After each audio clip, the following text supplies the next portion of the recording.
Hola, en esta clase vamos a seguir con nuestro estudio del libro de los Hechos y ya hemos visto tres puntos principales en el libro. Primero, a la introducción, la misión de Jesucristo. Y lo que vimos es que lo que está pasando en el libro de los Hechos es la continuación del ministerio de Jesús durante su tiempo aquí en la tierra. Por medio de sus apóstoles y por medio de la iglesia, Él sigue con su misión. Segundo, vimos el significado de la misión, que Lucas nos enseña que por medio de esos grandes eventos en el libro de Hechos, Dios está cumpliendo sus promesas.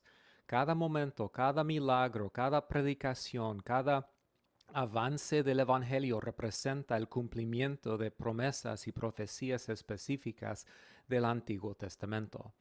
Entonces Lucas está conectando los grandes eventos del libro de los Hechos con las promesas y profecías del Antiguo Testamento. Y número 3, el mensaje de la misión. Jesús es el Rey mesiánico, crucificado, resucitado y exaltado. Y lo que vimos es que el mensaje de Hechos enfoca en dos cosas: el significado de la crucifixión de Cristo y el significado de la resurrección de Jesucristo. Y ahora vamos a ver número 4, la extensión de la misión, los fines de la tierra. Lucas cuidadosamente demuestra paso por paso cómo el Evangelio se extendió desde sus raíces humildes en Jerusalén hasta todas las naciones. Inciso A, Hechos narra cómo la misión de la iglesia cumple la gran comisión de Jesús, la comisión que él dio en los evangelios. El Evangelio de Lucas, como los otros evangelios, termina con una comisión de parte de Jesús. Lucas 24, 44 al 48 dice: Después Jesús les dijo: Esto es lo que yo les decía cuando todavía estaba con ustedes. Y aquí está hablando de sus varias profecías de su sufrimiento y resurrección durante su vida, que era necesario que se cumpliera todo lo que sobre mí está escrito en la ley de Moisés, en los profetas y en los salmos.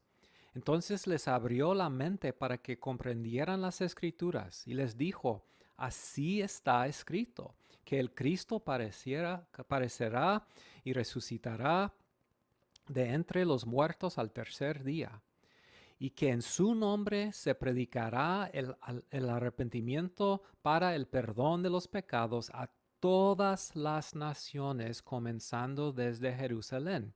Ustedes son testigos de estas cosas. Para Lucas es importante demostrar que la historia de Hechos es la historia del cumplimiento de esa comisión. Y por eso Lucas comienza su segundo tomo con esa comisión, Hechos 1:8. Pero recibirán poder cuando el Espíritu Santo venga sobre ustedes, y serán mis testigos en Jerusalén, en toda Judea y Samaria, hasta los confines de la tierra. Entonces es importante para Lucas enfatizar que su historia en Hechos es la continuación natural de la historia en su Evangelio y específicamente la continuación de la comisión de Jesús. La estructura de Hechos refleja su énfasis geográfico. Entonces es un énfasis geográfico, que el mensaje se extiende desde Jerusalén a toda Judea, a Samaria y luego hasta los confines de la tierra. Y ese crecimiento del Evangelio se puede ver aún en la estructura del libro de Hechos. La estructura de Hechos refleja el movimiento geográfico de la expansión de la iglesia. En Hechos, Lucas cuenta la expansión del Evangelio desde Jerusalén hasta Roma. Y él incluye 6 declaraciones sumarias que señalan las 6 secciones principales del libro. Pueden ver en la tabla esa énfasis. Entonces, 6 secciones. La primera sección de 1:1 al 6:7 es la iglesia en Jerusalén. Notan cómo termina esa sección. Y la palabra de Dios crecía y el número de los discípulos se multiplicaba en gran manera en Jerusalén y muchos de los sacerdotes obedecían la fe. Okay, entonces es el Evangelio en Jerusalén. La segunda sección, de 6:8 al 9:31, habla de cómo el Evangelio se expandió a Judea, a Samaria y a Galilea. Y otra vez, Lucas termina esa sección con un resumen de cómo la iglesia seguía creciendo y el Evangelio seguía expandiéndose. Capítulo 9, 32 al 12, 24, la tercera sección, describe cómo el Evangelio se extiende a los gentiles y hasta Siria y Chipre.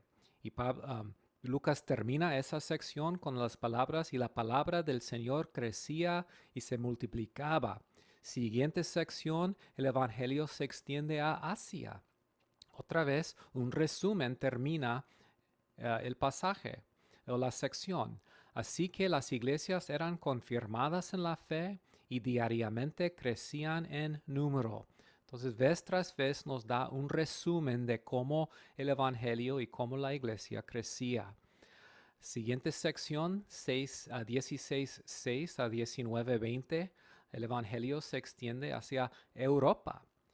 Y Lucas termina esa sección con estas palabras: así crecía poderosamente y prevalecía la palabra del Señor. Y finalmente el Evangelio se extiende en la última sección hasta Roma. Y Lucas termina el libro así: predicando el reino de Dios y enseñando todo lo concerniente al Señor Jesucristo con toda libertad, sin estorbo. Entonces, el libro con su estructura demuestra el crecimiento geográfico del Evangelio. Y además Lucas enfatiza la expansión numérica del Evangelio. Sabemos que el crecimiento numérico de la iglesia no es lo más importante, pero Lucas quiere enfatizar que la iglesia sí creció numéricamente. Por ejemplo, capítulo 2, versículo 41. Así que los que recibieron su palabra fueron bautizados y se añadieron aquel día como 3,000 personas. Versículo 47. Y cada día el Señor añadía al grupo los que iban siendo salvos. Jesús había dicho: yo edificaré mi iglesia y las puertas del Hades no prevalecerán contra ella.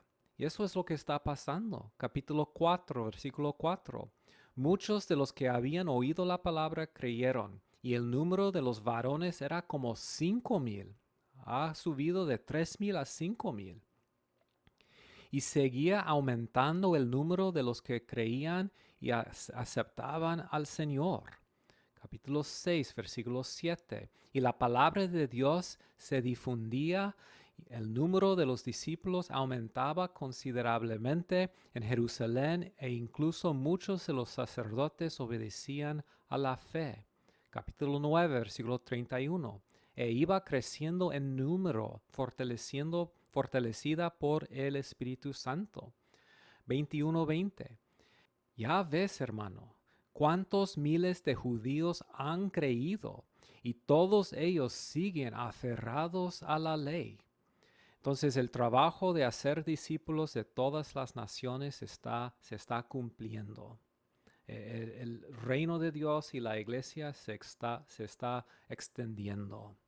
Y finalmente, Lucas quiere que sepamos que la persecución resulta en la extensión del Evangelio. Tertuliano, el padre de la iglesia primitiva, famosamente dijo: la sangre de los mártires es la semilla de la iglesia. Y eso no siempre es el caso, pero reconoce el fenómeno de cómo muchas veces la persecución ha funcionado como un catalizador para el crecimiento del Evangelio. Dios en su soberanía lo ha hecho así y Lucas quiere enfatizarlo. Podemos ver eso, por ejemplo, en el martirio de Esteban y la persecución de la iglesia que resulta en la extensión del Evangelio. Hechos 8, 1 al 4 dice: y Saulo estaba allí aprobando la muerte de Esteban.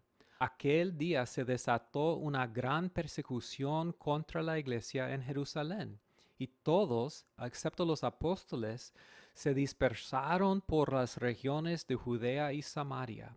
Unos hombres piadosos sepultaron a Esteban e hicieron gran duelo por él. Saulo, por su parte, causaba estragos en la iglesia. Entrando de casa en casa, arrastraba a hombres y mujeres y los metía en la cárcel. Los que se habían dispersado predicaban la palabra por donde quiera que iban. Otra vez, la persecución resulta en la extensión del Evangelio. Capítulo 11, versículo 19.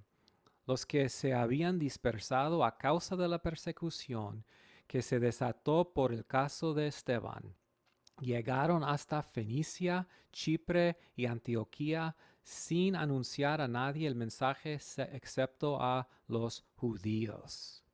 Y tenemos otros ejemplos también. Las burlas y el rechazo del mensaje en Pentecostés, por ejemplo, resulta en el sermón de Pedro, que resultó en la salvación de 3,000 personas.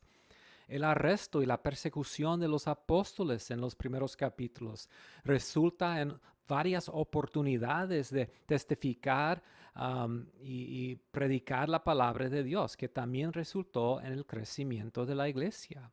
El arresto y el encarcelamiento de Pablo resulta en la predicación del Evangelio en Roma, el corazón del imperio romano. Él aún podía predicar el Evangelio en la casa de César. El punto es que la persecución en la soberanía de Dios ha resultado en la extensión del Evangelio. Número 5. El poder de la misión, el Espíritu Santo. Uno de los temas teológicos más importantes de Lucas es el papel del Espíritu Santo en la misión de los apóstoles. Este tema es una continuación del Evangelio de Lucas, que más que los otros evangelios enfatiza el papel del Espíritu Santo en la vida y ministerio de Jesús. Por ejemplo, en la historia de Lucas, el Espíritu Santo está activo en el nacimiento de Jesús, con la concepción virginal. Juan el Bautista está lleno del Espíritu Santo desde el vientre de su madre. Varias personas en los primeros capítulos profetizan en el Espíritu Santo, como Elizabeth, Zacarías y Simeón. El Espíritu desciende sobre Jesús como una paloma en su bautismo. Jesús regresa al Jordán lleno del Espíritu Santo y es llevado por el Espíritu al desierto para ser tentado. Luego él regresa a Galilea, Lucas dice, en el poder del Espíritu Santo, y en la sinagoga en Nazaret. Él lee de Isaías 61 que dice, el Espíritu del Señor está sobre mí. Entonces, todo su ministerio, cuando él habló, hizo milagros, echó fuera demonios, etc., todo lo hizo en el poder del Espíritu Santo. Y este énfasis continúa en el libro de los Hechos. Igual como el Espíritu Santo es activo en el ministerio de Jesús, es activo en el ministerio de los apóstoles. Podemos ver esto primero en el día de Pentecostés. 50 días después de la muerte de Jesús, en el día de Pentecostés ocurre un evento de suprema importancia. El Espíritu Santo se derrame sobre el pueblo de Dios. Entonces, igual como la vida de Jesús comienza por la concepción virginal por el Espíritu Santo, la iglesia nace por el poder del Espíritu Santo. Y esta historia se narra en Hechos capítulo 2. No voy a tomar el tiempo para leer capítulo 2, versículos 1 al 12, pero es importante notar cómo el poder del Espíritu Santo viene para comenzar la iglesia. Varias cosas importantes. Primero, es importante notar que el primer acto del Cristo resucitado y exaltado es enviar a su Espíritu Santo. Capítulo 2, versículo 33 dice, exaltado por el poder de Dios y habiendo recibido del Padre el Espíritu Santo prometido, ha derramado esto que ustedes ahora ven y oyen. Entonces, hermanos, después de la muerte y la resurrección de Cristo, el derrame del Espíritu Santo en el día de Pentecostés es el evento más importante en la historia de la redención. En Hechos, todo lo que está pasando con la misión de los discípulos comienza con ese evento. Entonces, el derrame del Espíritu Santo es el comienzo de la misión de Cristo por la iglesia. Y podemos ver eso cuando comparamos Lucas 24 con Hechos 1. Lucas 24, 45 al 49 dice, entonces les abrió el entendimiento para que comprendieran las escrituras. Esto es lo que está escrito, les explicó, que el Cristo padecerá y resucitará al tercer día, y en su nombre se predicarán el arrepentimiento y el perdón de los pecados a todas las naciones, comenzando por Jerusalén. Ustedes son testigos de estas cosas. Ahora voy a enviarles lo que ha prometido mi Padre. Pero ustedes quédense en la ciudad hasta que sean revestidos del poder de lo alto. Entonces Jesús les dice que su misión a todas las naciones va a pasar en el poder y por el poder del Espíritu Santo. Y ellos tienen que regresar a Jerusalén y esperar ahí hasta que venga ese Espíritu Santo, hasta que Jesús derrame el Espíritu Santo sobre ellos. Bueno, en Hechos capítulo 1 vemos el cumplimiento de esa promesa. Hechos 1, 4 al 8 dice, una vez mientras comía con ellos les ordenó, no se alejen de Jerusalén, sino esperen la promesa del Padre, de la cual les he hablado. Juan bautizó con agua, pero dentro de pocos días ustedes serán bautizados con el Espíritu Santo.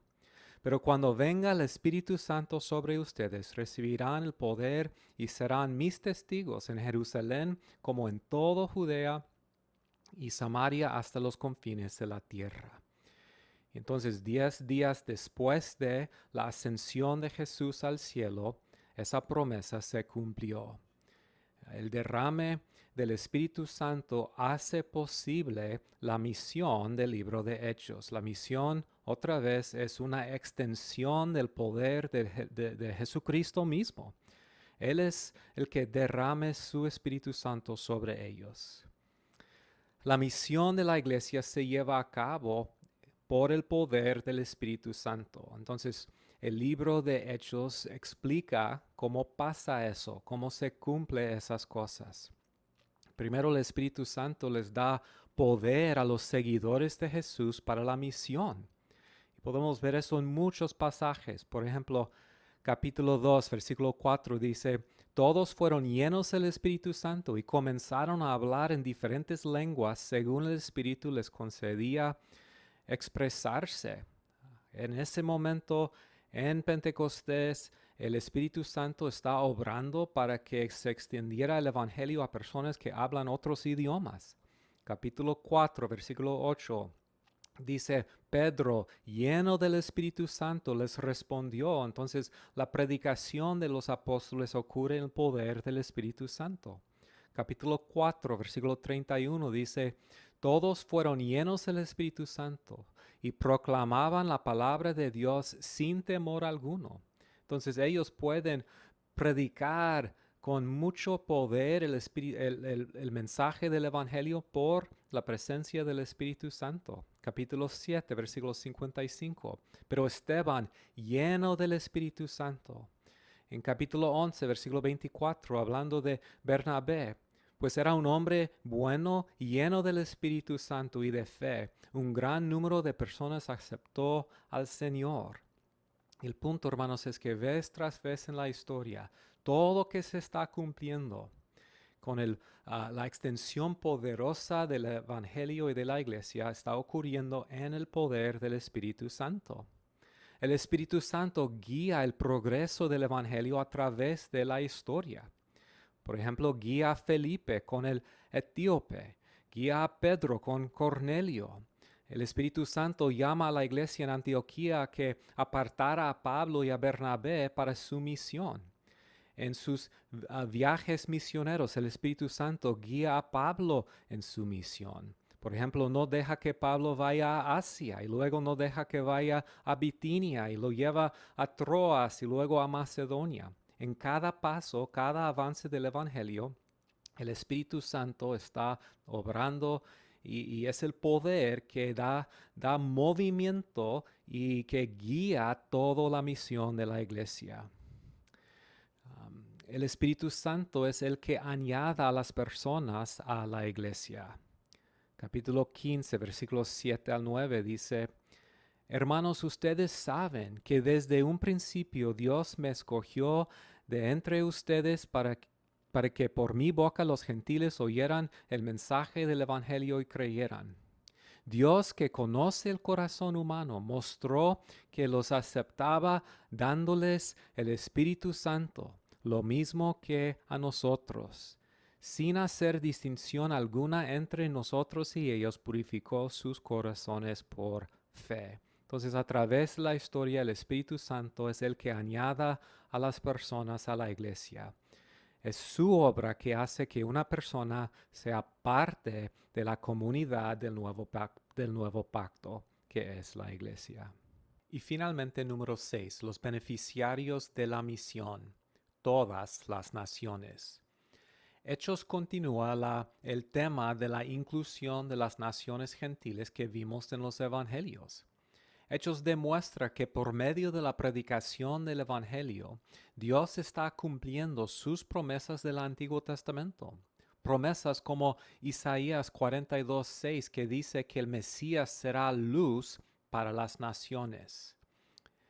Podemos ver en el libro de Hechos 3 verdades que les voy a presentar como 3 tesis o 3 ideas. Y con estas 3 ideas podemos entender cómo Lucas demuestra que Dios ha sido fiel tanto a Israel como a las naciones gentiles. Tesis número 1. Dios da prioridad a los judíos en la predicación del Evangelio. Vemos esto en los escritos de Pablo. Por ejemplo, Romanos 1:16 dice, al judío primeramente y también al griego.